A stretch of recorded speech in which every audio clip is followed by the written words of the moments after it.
अगर भगवान भूत अधिपति भगवान शंकर का स्मरण कर कर, पंचाक्षर मंत्र का स्मरण कर कर अगर आप पूजन में बैठ रहे हैं, लक्ष्मी पूजन कर रहे हैं, तो ये पक्का है अगर हमसे कुछ त्रुटि हो भी गई तो भगवान भोलेनाथ उसको क्षमा कर देंगे। और माता से निवेदन करना, हे लक्ष्मी मैया, हे वैभव लक्ष्मी, हे माता अष्टलक्ष्मी, हे माँ संतान लक्ष्मी, धान्य लक्ष्मी, वैभव लक्ष्मी, प्रतिष्ठा लक्ष्मी, यश लक्ष्मी, कीर्ति लक्ष्मी, आरोग्य लक्ष्मी, संतान लक्ष्मी, हे माँ ऐसी कृपा करिए, आप हमारे घर से रुष्ट होकर ना जाइएगा। ये घर, ये परिवार, ये सब आपका है,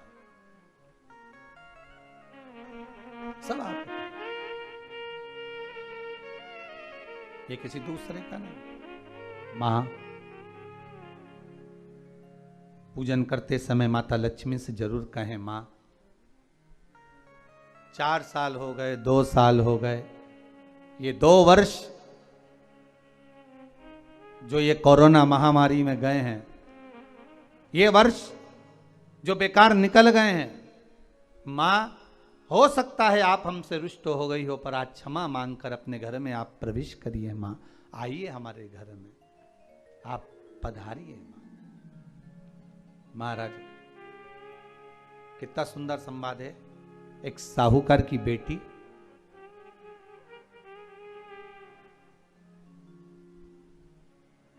साहूकार की पुत्री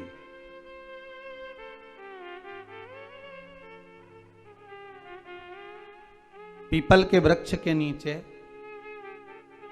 बेलपत्री के वृक्ष के नीचे, आंवले के वृक्ष के नीचे प्रत्येक अमावस्या को दीप लगाने जाती थी। उसका नियम था।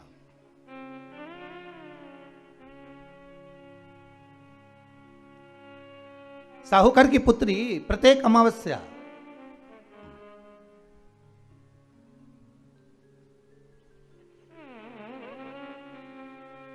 तीन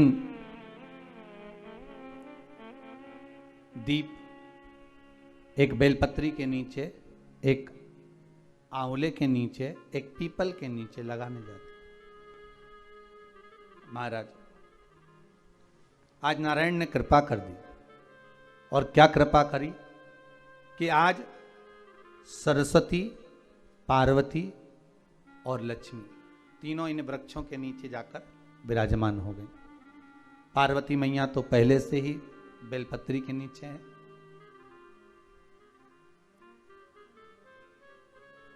स्वयं सरस्वती मैया, लक्ष्मी मैया आंवले और पीपल के नीचे विराजमान हो गई।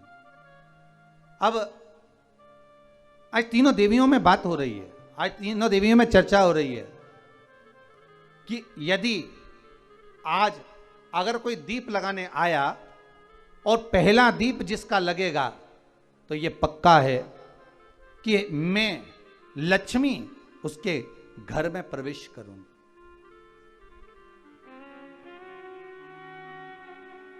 सरस्वती जी बोली, जो पहले बार दीप लगाने के लिए प्रथम में आएगा मैं उससे अपनी सहेली बना लूंगी, उसको अपनी मित्र बना लूंगी। पार्वती जी बोली, जो प्रथम दीप लगाने आएगा, पार्वती जी कहती हैं मैं भगवान शिव से कहकर उनका कल्याण करवा दूंगी। अब ये साहूकार की बेटी, वो साहूकार जो कहने का तो साहूकार था, धन पूर्व में बहुत था, पर अब इसके पास में कुछ भी नहीं बचा था। देखिए सुख दुख तो जीवन में चलता रहता है, आज सुख है कल दुख है, फिर दुख है फिर सुख है, ये जीवन में चलता रहता है। भगवान ने दिया, हो सकता है पूर्व में आपके पास में खूब धन होगा, वैभव होगा, सत्ता होगी, फैक्ट्रियां भी होंगी, दुकान भी होगा, धंधा भी होगा, पानी भी होगा, सब कुछ, सारी सत्ता आपके पास में होगी, पर समय की घड़ी किसने देखी है साहब? कौन देखा घड़ी को, कौन देखा पल को? इसीलिए कहते हैं ना, बार बार कहते हैं, तेरा पल पल बीता जाए, मुख से जप ले नमः शिवाय, ओम नमः शिवाय, ओम नमः शिवाय। बड़ी मुश्किल से मिलता है। घड़ी पल समय नक्षत्र कब बदल जाए किसको मालूम है? आज साहूकार के जीवन में था साहूकार कहने का, पर धन नहीं था, वैभव नहीं था, सब समाप्त हो गया था, कहीं पैसा चले गया, लग गया। महाराज बेटी ने वही दीप तैयार करे। दीपावली की अमावस्या नहीं थी, पर दूसरी जो अमावस्या थी, उस अमावस्या पे उसने दीप लगाया। जैसे दीप लगाया, 3 देवियों ने आवाज लगाई, अरे सखी सुनो तो। साहूकार की बेटी बोली, किसकी आवाज आ रही है? अरे सखी सुनो तो। सखी ने कहा, क्या बात है? आवाज आई, 3 सुंदर स्त्रियां, बड़ी सुंदर युवती बनकर, सुंदर आभूषण वस्त्र पहनकर बैठी हुई थी। एक ही जगह पर तीनों बैठी हुई हैं। इसी को त्रिवेणी कहते हैं महाराज। जो त्रिवेणी का जो वृक्ष होता है, उसमें 3 त्रिवेणी का जो वृक्ष होता है, उसमें दिए लगाने का बड़ा महत्व होता है, तो इसी को त्रिवेणी कहते हैं। तीनों बैठी हुई थी। अब तीनों बैठी, आवाज लगाया, हम आपको सहेली बनाना चाहते, सखी बनाना चाहते, आप हमारी सहेली बनेंगी? अब इस साहूकार की बेटी को लगा, ये तो बहुत पैसे वाली दिख रही हैं, धनपति दिख रही हैं, और मैं तो गरीबड़ी, और ना जाने में अगर इनकी सखी बन गई तो फिर इनको क्या मुझे देना पड़ जाए, कोई भरोसा है? इसलिए शास्त्र कहता है कि मित्र भी बनाओ तो सोच समझ कर बनाओ। मित्र भी बनाओ तो सोच समझ कर बनाना। ज्यादा धनपति मित्र बन गया तो मन में आएगा कि जब ये घर आएगा तो इसको घृत का भोजन तो कराना ही पड़ेगा, घी का भोजन तो कराना ही पड़ेगा।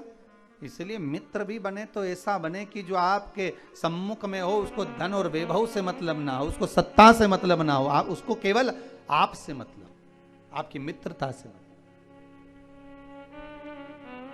साहूकार की बेटी ने कहा, मैं आपको कल बताती हूं, मेरे पिताजी से पूछूंगी मैं आपको मित्र बनाऊं कि ना बनाऊं। ठीक है, चलिए घर पहुंची।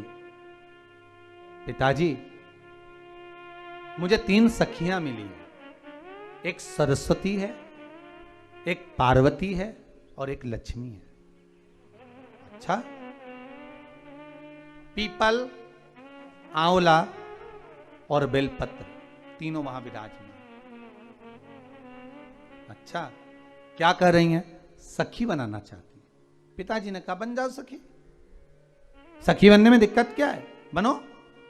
अब दूसरी अमावस्या पे जब वो गई और जाकर उसने कहा कि मैं आपकी सखी बन सकती हूं, तीनों प्रसन्न हो गईं। तो उसमें से एक सखी माता लक्ष्मी ने कहा कि चलो आज तुम हमारे घर चलो, हम तुम्हारा सम्मान करना चाहते हैं।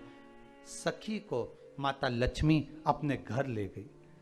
साहूकार की बेटी को जब घर लेकर गई, सुंदर सोने की चौकी, सोने की थाली और सोने के गिलास, पकवान एक से बढ़कर एक माता लक्ष्मी ने जब साहूकार की बेटी के सामने परोसे, इधर माता सरस्वती, इधर माता पार्वती नजदीक में बैठ गईं और साहूकार की बेटी पकवान को पाने लगी।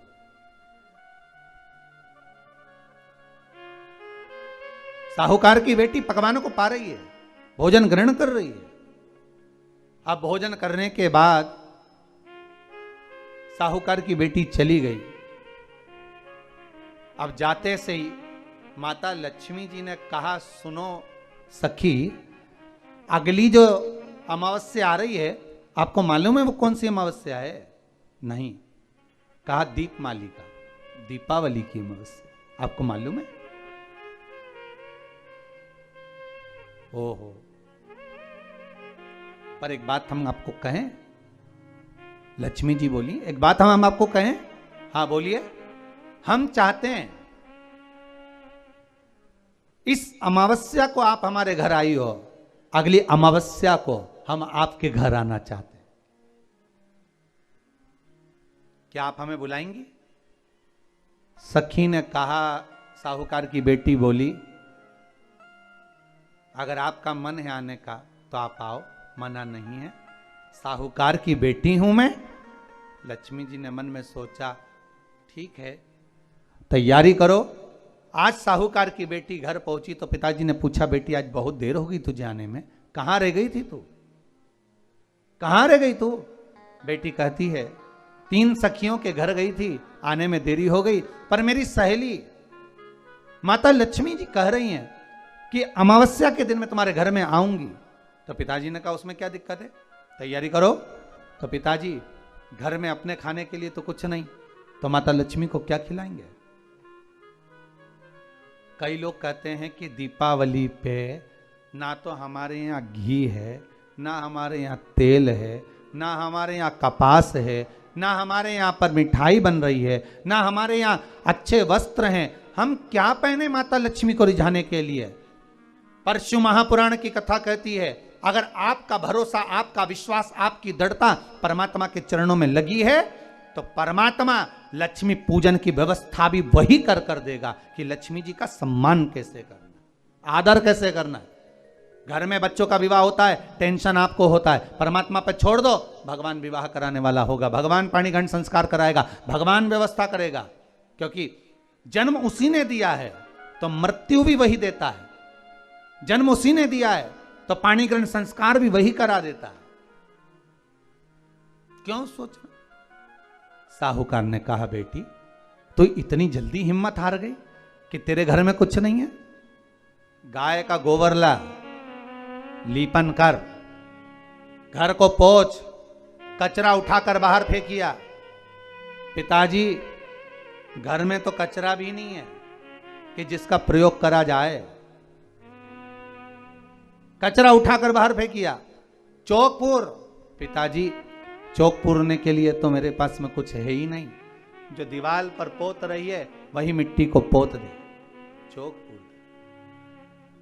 उनके घर गई थी, सोने की चौकी पर सुंदर आनंदमय भाव से बिठाया है मुझे, सुंदर सोने की थाली में भोजन कराया है मुझे,